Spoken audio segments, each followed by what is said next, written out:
become a whole lot harder to program 24/7 sports talk radio when the team is playing well. Because all of a sudden, it becomes a whole lot harder to spend 6 days talking about the good things that the team did.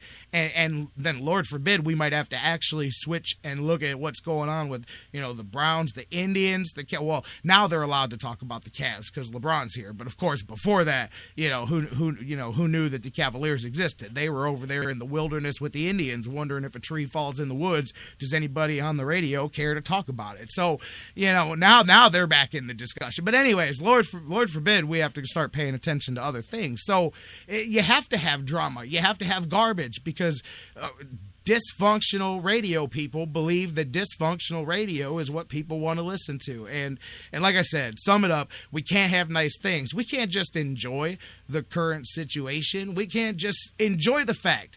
Let me just stop all this garbage, guys. I love the situation that we're in this week. Even if you're not the biggest Browns fan, I'll use Bruce because he's popped up on my screen, so I'll use Bruce Wood in the chat room as an example.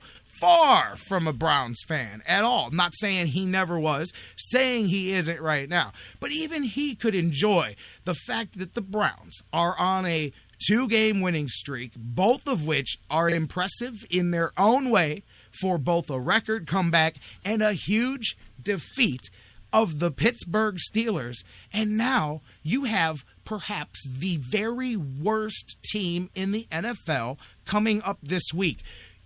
We can't just enjoy that for a minute and go, wow, this is a fun week. This could get even more fun on Sunday. I mean, they have the potential to make it 3 in a row. We can't just enjoy that and then move to the next week. Like the next 3 weeks, win or lose, I mean, those are different issues, but the next 3 weeks should be a new experience for a lot of Browns fans post-1999, where each week has a little bit more positive momentum to it because we know what's coming up. But this week alone, I'm not even talking about next week. I'm not even talking about 2 weeks from now. I'm talking about this week.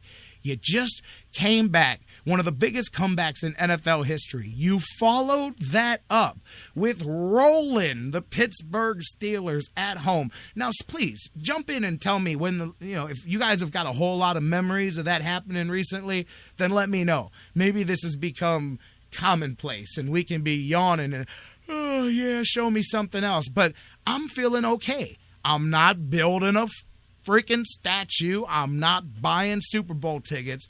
But I'm feeling good. And I've got Jacksonville coming up. Man, this is a week to enjoy yourself and enjoy some good football. And if you can't, that is messed up, man. And the fact that the media is once again dipping the fans of Cleveland into this stuff because, if they can't have something nice, then the fans sure can't have it. And it's just, what a mess. It's just garbage. It's hot garbage. And, I said this yesterday, and don't take this as a shot to anybody in particular, and it's not. It's just the truth. And as people say, they fire. I saw a guy on Twitter, Fire Chuck Booms was his Twitter handle, and I tweeted something yesterday. I said, you know what? Firing a guy like Chuck Booms isn't the answer. Who fire the people who hire guys like Chuck Booms, who think this is good? Because here's the way they think, you guys, and this is what you got to understand, is they believe that that's good radio. They want some blithering idiot it's a trolling. It's on the radio trolling. It's the exact same thing as that guy who goes on Twitter and says, screw Brian Hoyer just because he knows that he's just going to create this giant and just make a whole bunch of people. It's the same thing. And it's garbage. It's absolute garbage, man. It's come look at the sideshow on the circus, Krusty the Clown standing up here, Sideshow Bob doing their thing, and that's what it is, and I hate it. So those guys are just doing what they're allowed to do, because if they weren't allowed to do it, shut up, Chuck. In the chat room, I can't say that on the radio, but it's not them. They're just doing what they're allowed to do because every week they're encouraged to keep going out there and doing it. It's the people that put these people on the radio. That's what's messed up. But that's what they think of the people of Cleveland. That's what they think of the good fans of Cleveland, that you guys deserve. And you know what? It's more than just Chuck Booms, but I I don't want to just sit here and just attack people that aren't on the air with me and can't attack themselves, but I've got no problem going after that idiot Chuck Booms because he just puts a giant bullseye right on his face. Guys, we're going to take a break because I got a woosah on this. Got a lot of things to come up. Let's get into it with Jeff Gorman, starting things off. Jeff Gorman from Indians101.com. We'll talk some baseball, Indians, all that stuff. Coming up next, a whole lot to go. Dr. Football, Doug Plagens. We're talking monsters. I got an interesting New York Times article that Dan Wismar sent me about the cover-ups at Florida State. A lot more than just Jameis Winston involved. We'll talk about all of that and more. We'll take some calls. You guys, let's do the sports fix thing, baby.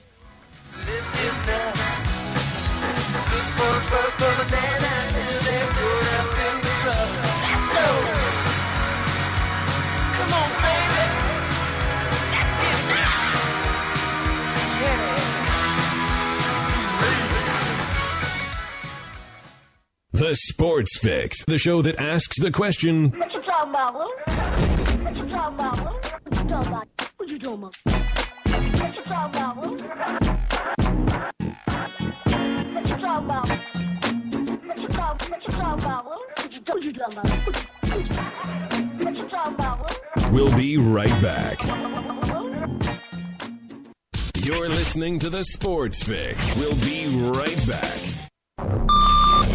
Fantasy sports lovers, you put so much time, hard work, and effort into playing week to week that it quickly stops being a fantasy and starts getting real. Real time spent making real decisions, creating real victory. I'm the greatest man in the world! And when the smoke clears, you want to show off those victories with a real prize. I mean, a really real prize. Nobody does that like Fantasy Jocks. The crew over at Fantasy Jocks have beautiful, high-quality, and heavy-duty championship belts, rings, trophies, and so much more for all your fantasy sports needs. The trophy's 12 feet high, and it is glorious! Football, baseball, hoops, you name it, they have it. Plus, they have awesome draft kits and party supplies to make all your preseason activities the envy of everyone. If your league needs a ring, belt, or trophy, or you want to upgrade what you already have, there's literally only one place to go. If you're going to be a fantasy jock, do it right. It's mine, the most magnificent belt ever created, and it's mine. With America's fantasy sports superstore, fantasyjocks.com. Listeners, like us on Facebook today. Facebook.com/The Sports Fix. Football season is party season at Harry Buffalo North Olmsted. Everyone wins at Harry Buffalo. Every Saturday is Coors Light College Football Saturday with $6 pitchers, 4 bottles for $10, and the Buckeyes in full HD. Football season is most definitely party season, and your headquarters is Harry Buffalo North Olmsted all winter long. Harry Buffalo, join the herd.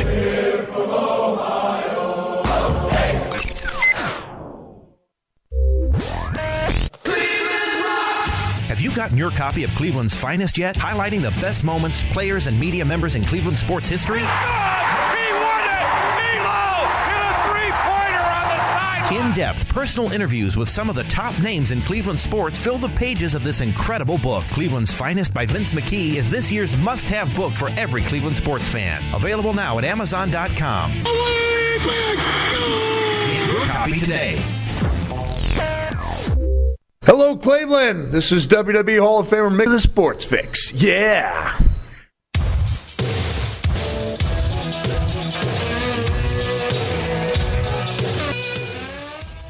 Here on the sports with you, and no, I mean, I could throttle or anything like that, but it's not a bad idea. You know what? He doesn't bother me. No perspective as from what I see. Basically, he is just kind of he's an idiot. Perfect. Instead of naming 17 different people, you picked one that just can't garbage that people have to give in Chucky Chuck. So other than that, I disappeared off your radio dial because he's not on mine.